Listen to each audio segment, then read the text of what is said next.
کیا آپ جانتے ہیں نماز کی چوری کیا ہے؟ رسول پاک صلی اللہ علیہ وسلم نے صحابہ کرام سے پوچھا، شراب پینے والا، زنا کرنے والا اور چوری کرنے والے کے متعلق آپ کا کیا خیال ہے؟ تو صحابہ کرام نے عرض کیا، یا رسول اللہ، یہ آپ بہتر جانتے ہیں یا اللہ جانتا ہے؟ تو رسول پاک صلی اللہ علیہ وسلم نے ارشاد فرمایا، یہ تینوں بہت بڑے جرم ہیں اور اس جرم کی سخت سے سخت سزا دی جاتی ہے۔ اور اس کے بعد رسول پاک صلی اللہ علیہ وسلم نے فرمایا کہ دیکھو، بدترین چور وہ ہے جو نماز میں چوری کرتا ہے۔ تو صحابہ کرام نے پوچھا، یا رسول اللہ، نماز میں چوری کیسے ہو سکتی ہے؟ تو رسول پاک صلی اللہ علیہ وسلم نے فرمایا، زنا کرنا بہت بڑا جرم ہے، شراب پینا بہت بڑا جرم ہے، چوری کرنا بہت بڑا جرم ہے، اسی طرح نماز کی چوری کرنا بھی بہت بڑا جرم ہے۔ اور رسول پاک صلی اللہ علیہ وسلم نے فرمایا کہ جو شخص رکوع اور سجدے کو اچھی طرح سے نہ ادا کرے، یہ نماز کا بدترین چور ہے۔ اس کے علاوہ ایک اور حدیث میں رسول پاک صلی اللہ علیہ وسلم نے فرمایا، جس آدمی نے نماز کو پڑھا تو صحیح، لیکن وقت کو ٹالنے کے لیے، صرف فرض پورا کرنے کے لیے پڑھا، تو وہ بھی بدترین چور ہے۔ اور فرمایا کہ نماز کی اس کی زندگی میں خشوع اور خضوع نہ تھا، اس طرح سے اس نے نماز پڑھی کہ فرمایا کہ اس شخص کی نماز اس سے ایسے نکلے گی کہ یہ سیاہ اور سیاہ کالی ہوگی، اور وہ نماز اس کو بد دعا دے گی، اللہ پاک تجھے برباد کرے، اللہ پاک تجھے ضائع کرے جیسے تو نے مجھے ضائع کیا۔ ایک اور حدیث کا مفہوم ہے کہ ایسی نماز ایک گندے، پوسیدہ اور پرانے کپڑے میں لپیٹ کے اس شخص کے منہ پہ مار دی جاتی ہے اور کہا جاتا ہے کہ ہمیں تمہاری اس نماز کی ضرورت نہیں ہے۔ تو میرے بھائیوں، کوشش کریں کہ نماز کو بہتر طریقے سے پڑھیں جیسا اس کا پڑھنے کا حق ہے۔ اگر آپ نماز پڑھتے ہی ہیں تو اس کو اس طرح سے پڑھیں کہ آپ کو اس کا ثواب بھی ہو اور آپ کا فرض بھی پورا ہو جائے۔ لیکن آج کل اس طرح سے ہم لوگ نماز پڑھتے ہیں، رفع دین کرتے ہیں اور ہاتھ صحیح سے باندھتے نہیں اور رکوع میں چلے جاتے ہیں، رکوع پورا کرتے نہیں اور فوراً کھڑے ہوتے ہیں اور سجدے میں چلے جاتے ہیں۔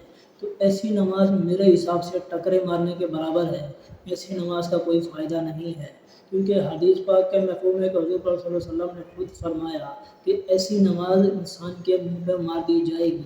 قرآن پاک میں ہے کہ اگر اللہ سے کچھ مانگنا ہو، اللہ سے مدد مانگنی ہو تو نماز کے ذریعے مانگو، لیکن جب ہماری نماز ہی بہتر نہیں ہوگی تو ہماری دعائیں قبول کیوں نہیں ہوتی؟ یہ کبھی آپ نے سوچا ہے؟ تو نماز بہتر کرنے کے 3 طریقے ہیں جو میں آپ کو بتاتا ہوں، انشاءاللہ آپ ان پہ عمل کریں اور انشاءاللہ آپ کی نماز بہتر ہو سکتی ہے۔ اور کوشش کریں کہ نماز کو ٹھہر کے آرام سے اطمینان سے پڑھیں۔ پہلے نمبر پہ یہ چیز ہے کہ آپ اپنا وضو ٹھیک کریں، وضو کے اندر پانی زیادہ ضائع نہ کریں۔ اکثر لوگ جلدی جلدی میں وضو کرتے ہیں اور وضو ان کا ہوتا ہی نہیں ہے، یا پھر اتنا پانی بہا لیتے ہیں کہ ان کا وضو مکروہ ہو جاتا ہے۔ تو جب آپ اس سے وضو کے ساتھ مسجد میں جا کے نماز پڑھتے ہیں جماعت کے ساتھ، تو آپ کا جو اثر ہوگا وہ امام صاحب پہ بھی پڑتا ہے اور وہ نماز بھول جاتے ہیں یا کوئی غلطی ہو جاتی ہے۔ ایک دفعہ رسول پاک صلی اللہ علیہ وسلم کو نماز کے دوران سہو ہو گیا تو آپ صلی اللہ علیہ وسلم نے فرمایا کہ وضو درست کر کے آیا کرو، وضو ٹھیک کر کے آیا کرو۔ کسی بندے کے وضو ٹھیک نہ ہونے کی وجہ سے نماز میں غلطی ہو گئی ہے تو اس سے پتہ یہ چلتا ہے کہ اگر کوئی مقتدی امام کے پیچھے جو نماز پڑھ رہا ہوتا ہے، اس کا اگر وضو درست نہیں ہوتا تو اس کا اثر بھی امام صاحب پہ پڑتا ہے۔ کوشش کریں کہ وضو کو ٹھہر کے طریقے سے کریں اور پانی زیادہ ضائع نہ کریں۔ پانی زیادہ ضائع کرنے سے آپ کا وضو مکروہ ہو جاتا ہے۔ ارشاد فرمایا گیا کہ یہ وضو نماز کے لیے چابی کا کام کرتا ہے۔ مثال کے طور پہ اگر جب چابی ہی صحیح نہیں لگے گی تو تالا کیسے کھلے گا؟ جب آپ کا وضو بہتر ہوگا تو آپ کی نماز بہتر ہوگی، جب آپ کی نماز بہتر ہوگی تو آپ کی دعا قبول ہوگی۔ اسی طرح وضو کے اندر 3 غلطیاں ایسی ہیں، 3 کوتاہیاں ایسی ہیں جو ہر بندہ کرتا ہے اور ہر بندے سے ہوتی ہیں۔ نمبر 1، مسواک نہیں کرتے، نمبر 2، بسم اللہ نہیں پڑھتے، نمبر 3، نیت نہیں کرتے۔ مسواک اگر آپ کے پاس نہیں ہے تو انگلی مار لیا اگر دانتوں میں، یہ آپ کا سنت پوری ہو جائے گی۔ بسم اللہ لازمی پڑھیں۔ اس کے بعد آپ نے نیت ضرور کر لینی ہے، وضو کی نیت ہوتی ہے۔ اس کے علاوہ ایک اور چیز ہے، اگر آپ پڑھ لیں وضو کرنے سے پہلے بسم اللہ والحمدللہ پڑھ لیں تو اس کا ثواب جب تک آپ کا وضو رہے گا آپ کو اس کا ثواب ملتا رہے گا۔ نمبر 2، کوشش کریں کہ کم سے کم جماعت سے 5 منٹ پہلے مسجد میں پہنچ جائیں اور فرض سے پہلے کی جو سنت ہوتی ہے سنت ادا کر لیں۔ جب آپ سنت ادا کر لیتے ہیں تو آپ نورانی ماحول میں آ جاتے ہیں، فرشتوں کے بیچ میں آ جاتے ہیں، تو آپ کا جو دنیا میں جو بھی آپ کے معاملات ہوتے ہیں اس سے تھوڑا سا آپ کا دماغ جو ہے فریش ہو جاتا ہے، اور فرض نماز کے اندر آپ سے کوئی غلطی کوئی کوتاہی نہیں ہوتی۔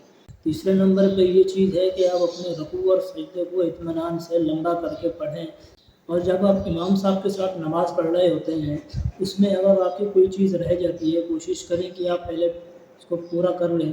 اگر آپ کی کچھ رہ بھی جاتی ہے تو اس کا مسئلہ نہیں ہوتا، کیونکہ جب آپ امام کے ساتھ نماز پڑھ رہے ہوتے ہیں تو جو امام کی نماز ہوتی ہے وہی آپ کی نماز ہوتی ہے۔ اسی طرح اس کے علاوہ ایک اور چیز ہے، اگر آپ نماز پڑھنے مسجد میں آتے ہیں لیکن جماعت کھڑی ہو گئی، آپ کی 1 یا 2 رکعتیں چھوٹ گئی، اب صاف ظاہر ہے کہ اگر آپ کی 1 رکعت چھوٹی یا 2 رکعت چھوٹی ہے تو وہ شروع کی چھوٹی ہوگی۔